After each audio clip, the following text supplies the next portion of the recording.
পৃথিবীর সবচেয়ে ভয়ঙ্কর সব হন্টেড হাউস নিয়ে আমাদের উৎসাহের কোনো সীমা নেই। কেন একটি বাড়ি হন্টেড হয়? কে বা কারা হন্ট করে বেড়ায় কোনো একটি বাড়ি? আপনারা কি কখনো ভেবে দেখেছেন আসলে কি বা একটি বাড়ির ইতিহাস? আসসালামু আলাইকুম প্রিয় লিসেনার্স, আমি ভূত.com-এর মডারেটর মোহাম্মদ সাবিত আলম বলছি। আজ অচিনপুরের নতুন একটি পর্ব নিয়ে আবারও ফিরে এলাম আপনাদের মাঝে। অশরীরী বা জিন, এই শব্দগুলো শুনে যেন গা ছমছম করা, শিউরে ওঠা এক ধরনের অনুভূতি তৈরি হয় আমাদের মাঝে, তাই না? অশরীরের উপর বিশ্বাস থাকুক বা না থাকুক, জিনের কল্পনা করে ভয় আমরা সবাই কম বেশি অনেকেই পাই। গল্পের বইতে হন্টেড হাউসের কথা পড়েই শিহরিত হই। হন্টেড হাউস কি কেবল কল্পনাতেই আছে? একদম নয়। পৃথিবী জুড়ে আছে সত্যিকারের ভয়ঙ্কর সব হন্টেড হাউস, আর সেগুলোর অন্তরালে আছে ভয়ানক গা ছমছমে সব কাহিনী। আসুন আজ আমরা এরকমই কিছু হন্টেড হাউসের সত্য ঘটনা সম্পর্কে জানি। দ্য স্কিরিট ইন কুখ্যাত ভৌতিক স্থানগুলোর মধ্যে অন্যতম হল ইংল্যান্ডের ওয়েল স্টেটের ল্যান্ডফিহেঙ্গাল ক্রুকর্নিতে অবস্থিত স্কিরিট মাউন্টেন।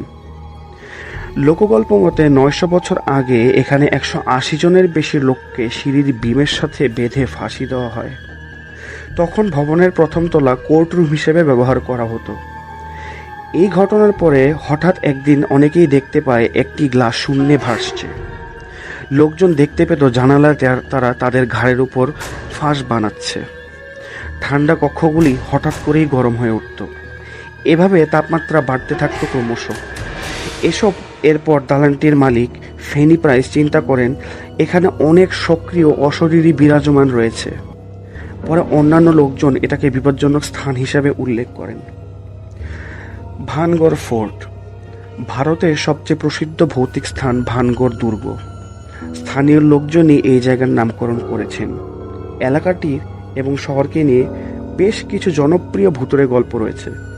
কথিত আছে এক রাজকুমারী একজন জাদুকরকে অপমান করেছিল বলে জাদুকর এই এলাকাটা ধ্বংস করে দেন।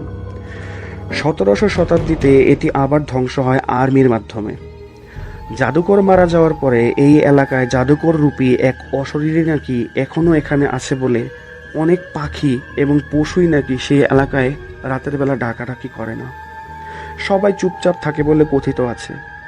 আজ পর্যন্ত কোনো ব্যক্তি সেখানে রাত কাটানোর সাহস দেখায়নি। উডচেস্টার ম্যানশন ইংল্যান্ডের গ্লস্টারশায়ারে অবস্থিত উডচেস্টার ম্যানশনটির ভৌতিক বাড়ি হিসেবে অনেক খ্যাতি রয়েছে। দালানটির নির্মাণ কাজ এখনও অসম্পূর্ণ। গত 200 বছর আগে এটার কাজ করা হয়েছিল শেষবারের মতো। গুজব আছে এখানে যারা কাজ করতে আসে তারা অনাকাঙ্ক্ষিতভাবে মারা যান। নির্মাণ কাজের সময় শব্দের মতো বিভিন্ন ধরনের অশরীরী শব্দ শোনা যায়। সেই বাড়িতে রোমান সৈন্য এবং যুবতী মেয়েদেরকেও দেখতে পাওয়া যায় বলে অনেকেরই ধারণা। বোরলে রেক্টরি পৃথিবীর সবচেয়ে ভৌতিক জায়গা হিসেবে পরিচিত। এটি যুক্তরাজ্যের বোরলে গ্রামে অবস্থিত। 1863 সালে নির্মাণ করা হয় এটি। এখানে নুন নামের এক ব্যক্তিকে হাঁটতে দেখা যায় বলে অনেকেই দাবি করেন, যে ব্যক্তিকে অনেক আগেই পুড়িয়ে হত্যা করা হয়েছিল। পুরনো একটি গল্পে প্রচলিত আছে যে নুন লোকটি বোরলে সম্প্রদায়ের একজন সন্ন্যাসিনীর প্রেমে পড়ে গিয়েছিলেন। দুজনেই চেয়েছিলেন পালিয়ে যেতে, কিন্তু শেষ রক্ষা হলো না। ধরা পড়ার পর সন্ন্যাসিনীকে খুন করা হয় এবং নুনকে পুড়িয়ে মারা হয় এই ভবনের ভেতরেই। এরপর থেকেই এই বাড়ি ভৌতিক বাড়ি হিসেবে পরিচিত। প্যারিসের ক্যাটাকম্ব ফ্রান্সের প্যারিসের একটি আন্ডারগ্রাউন্ড অশারি, যেখানে মরা মানুষের মাথার খুলি বা কঙ্কাল রাখা হয়। 1700 সালের মাঝামাঝি এটি নির্মাণ করা হয়। যারা কমপক্ষে 30 বছর আগেও মারা গেছেন তাদের খুলি এখানে সংরক্ষণ করা হয়। এখানকার খুলি এবং হাড়গুলো নাকি রাতের বেলা নিজেই এক জায়গা থেকে অন্য জায়গায় চলাচল করে বলে কথিত আছে। স্ট্যানলি হোটেল স্টিফেন কিং এর উপন্যাস অবলম্বনে নির্মাণ করা দি শাইনিং হরর মুভিটি নির্মাণ করা হয়েছে স্ট্যানলি হোটেলকে কেন্দ্র করেই। মুভির নির্মাতা নিজেও এর সাক্ষী। তিনি যখন এই হোটেলে 217 নম্বর রুমে অবস্থান করেন তখন তিনি নিজেই অনেক ভৌতিক ঘটনার সম্মুখীন হন। তিনি শুনতে পেতেন অনেক অশরীরী যেন পাশের রুমে খেলা করছে। অনেক অশরীরী নাকি এখানে ওখানে ঘুরেও বেড়াতো।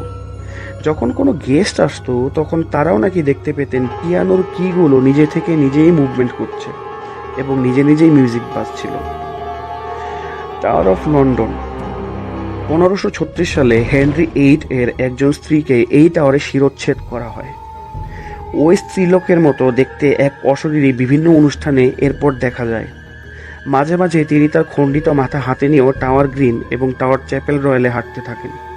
পৃথিবীর অন্যতম ভয়ঙ্কর ভৌতিক বাড়ির মধ্যে এটি একটি।